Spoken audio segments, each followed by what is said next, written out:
Hello again, lockpicking Paul here, and this is a lock I've been waiting to pick and gut on camera for quite a while. It's a great big old Yale. I'm not sure on the model number. This is about 30 years old. I bought a whole batch of these a long time ago to secure some outbuildings long before I ever picked any locks. And when I moved house, this one was sort of left over. And eventually I got into lockpicking and I found this and I thought, oh, I can pick that.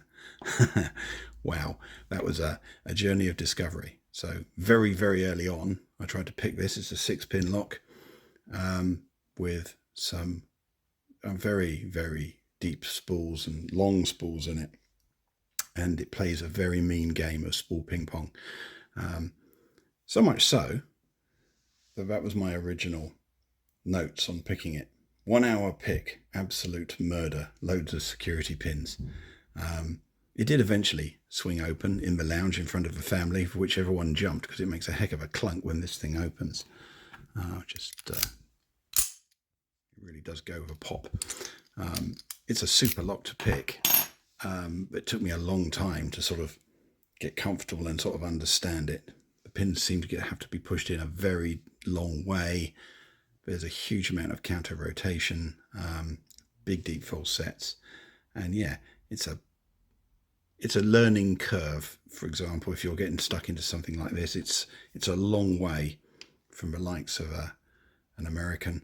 It's a much bigger lock, much bigger core. I'll show you these side by side. Actually, on camera it doesn't look a great deal different.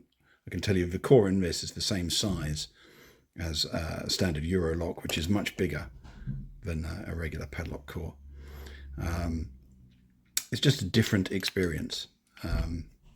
It picks much more like a house lock than a padlock. That's all I'll say about it. But I've never gutted it. I can now pick it reliably and reasonably quickly.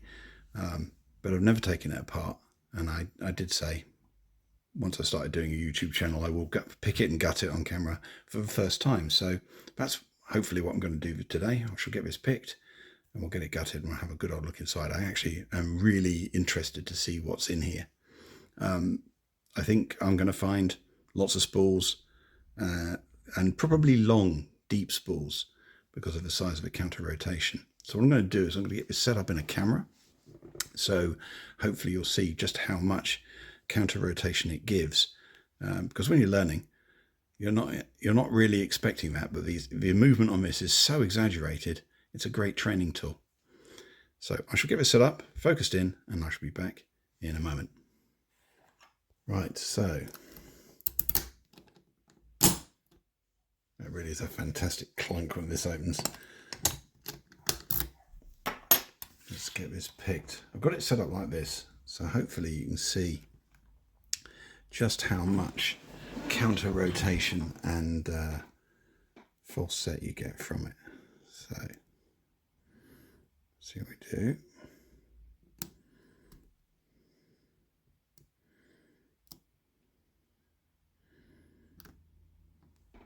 It's our first false. Slightly deeper and immediate counter rotation.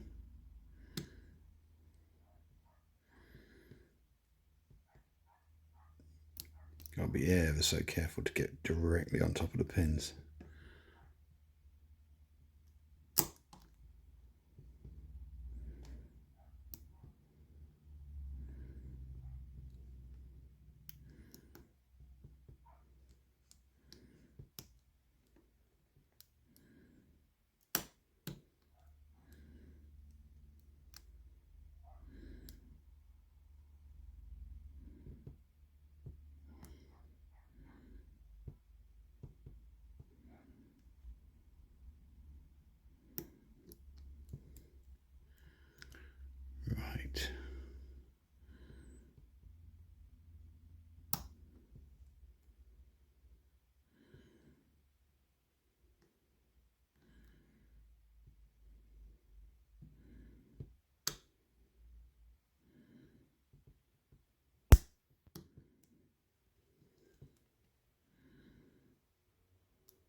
Right, it's open.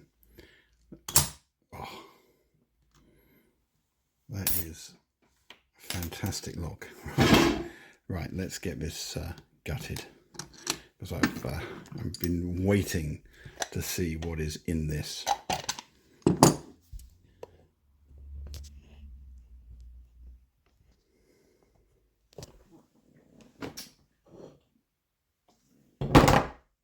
Oh, knocking everything over here. Right.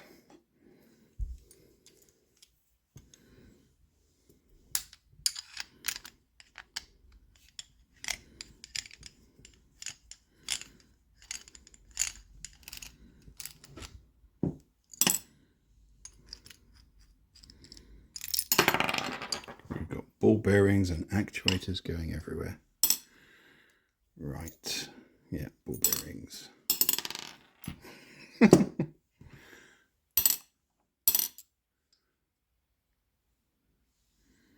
Really heavy anti-drill housing. Okay. We've got a circlip and some kind of stop. It's a quarter turn stop. So, right, okay. Let's see if we can get this apart.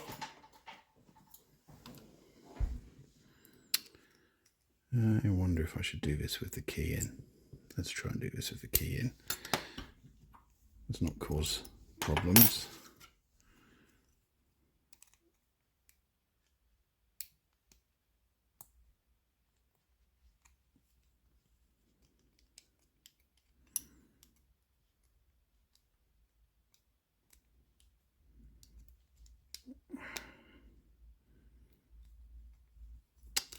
Interesting, so much tighter.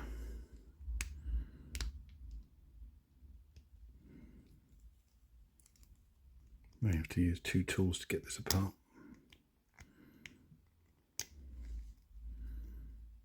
Oh no, got an in.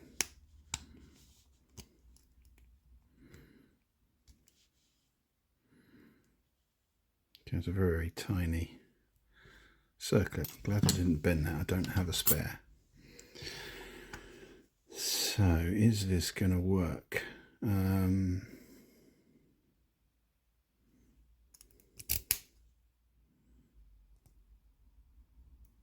Not sure how I'm going to get that out. Does that depress? Doesn't appear to.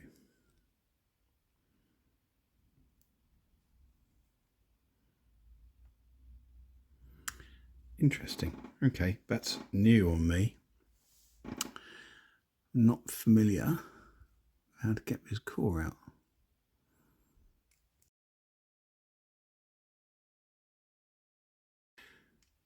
Right, so did work it out. It basically pulled out. I just needed to use a pair of pliers. So, and it was quite in there quite firmly. So I think we're ready to go now. I think let's get that shimmed.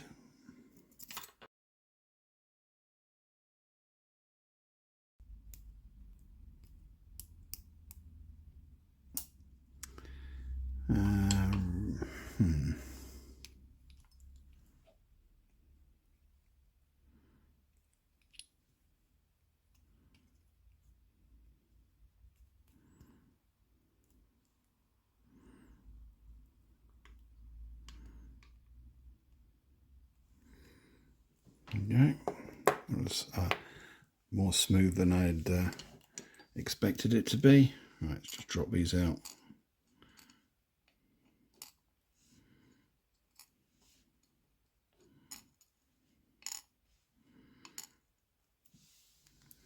So, no counter milling.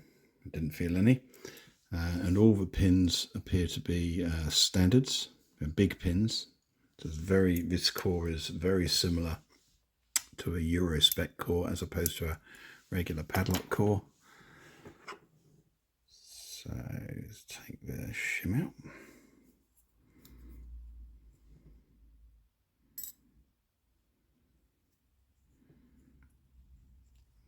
That's the front of a lock.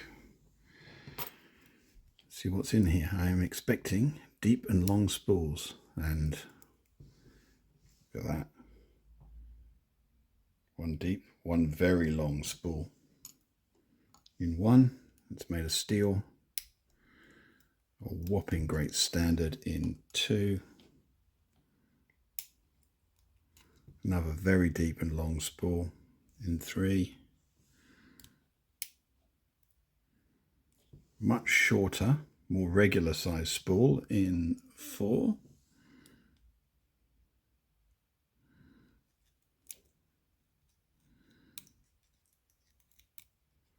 Another short spool in 5. And 6 is a sort of medium spool. And the springs are all steel. Let's put that down over there. Bring this over here so we can have a good look at these.